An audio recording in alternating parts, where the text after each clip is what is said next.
Lead apron को हमेशा lead stand होता है, लेड एप्रिन स्टैंड होता है, उसके ऊपर टांग के रखते हैं। जब अपन को काम में लेना है, लेड एप्रिन स्टैंड से उस एप्रिन को लिया, अपन ने पहना, अपना काम किया, उसके बाद ऐसे के ऐसे उसको लेड एप्रिन स्टैंड पे टांग देना रहता है, जिससे वो काफ़ी समय तक चलेगा और वो ख़राब नहीं होगा।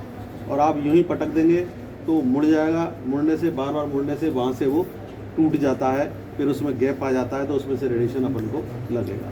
तो ये विशेष ध्यान रखना है, लेड एप्रिन स्टैंड पे ही टांग के रखना है। और यदि आपको ऐसा लगता है कि ये लेड एप्रिन में क्रैक आ गया है या ये बिल्कुल ऐसा झड़ गया है, क्योंकि बहुत पतला होता है, 0.25 mm का रहता है, तो काफ़ी टाइम यूज करने से वो ख़राब भी हो जाता है, डैमेज हो जाता है। तो उसको अपनी सेफ्टी के लिए अपन को दूसरा लेड एप्रिन यूज करना चाहिए। टाइम लिमिट होती है? नहीं, ऐसा कोई टाइम लिमिट नहीं है। अगर आप सेफ्टी से चलाएंगे तो काफ़ी लंबा चलता है, ठीक है, और तोड़ेंगे तो एक दिन में ही टूट जाएगा। इसका कोई ऐसा टाइम फिक्स नहीं है कि इतने टाइम में ये ख़त्म हो जाएगा, ठीक है। सर एक और डाउट है सर, जैसे QA अपन 2 साल में करते हैं, तो सर बीच में यदि जो मशीन है वो रेडिएशन हाई कर दे तो सर हमको कैसे पता पड़ेगा? हाँ, वो इसीलिए होता है बेटा, 2 साल में जो QA किया जा रहा है वो इसीलिए होता है कि ये मशीन जो अपन को कंपनी ने बताया कि भाई ये इतने KV पे, इतने MS पे, इतना KV दे रही है, तो प्रॉपर वो वाला एक्सपोजर हमें मिल रहा है कि नहीं मिल रहा, इसकी जांच करने के लिए QA किया जाता है। क्वालिटी एश्योरेंस, इसका मतलब यही है कि इसकी क्वालिटी जो है ना वो बिल्कुल सही है। जो हमने यहाँ से 50 MS पे 70 KV यहाँ से दिया, तो वहाँ वो 70 KV ही निकालना चाहिए, ना कि 80, 90, 2-5 का वेरिएशन हो सकता है, बट 10-20 का वेरिएशन नहीं होना चाहिए। और क्या होता है, कई बार काम करते करते वोल्टेज हाई आता है, अप होता है, और भी कई कारण रहते हैं, तो मशीन में ये चीज़ें थोड़ा चेंज हो जाती हैं, ठीक है ना।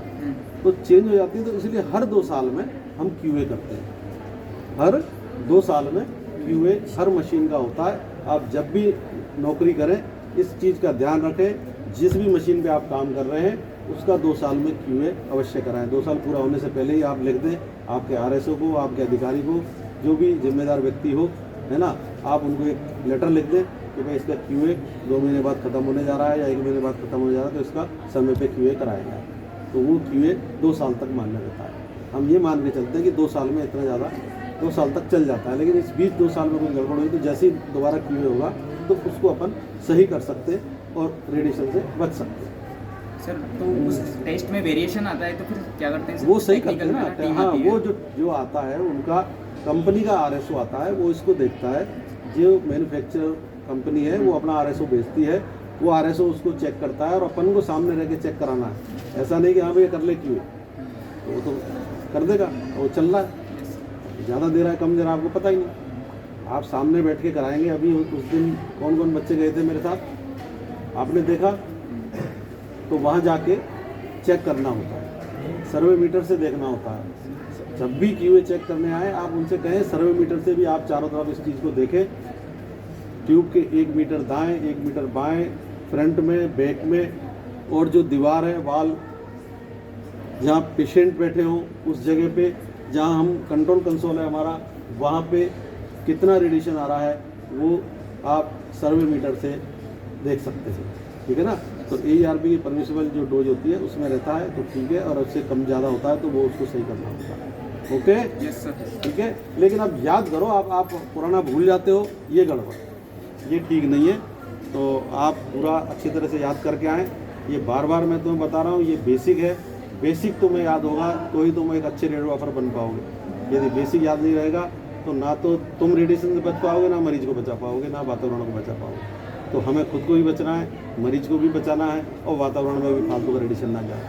तो इसके लिए आपको ये बेसिक याद होना चाहिए। बेसिक जो इसके फंडामेंटल है वो सब क्लियर होने चाहिए। रेडिएशन से डरना नहीं है, रेडिएशन से सावधानी से काम करना है, खुद को बचाना है और पब्लिक को भी बचाना है, ठीक है। ओके,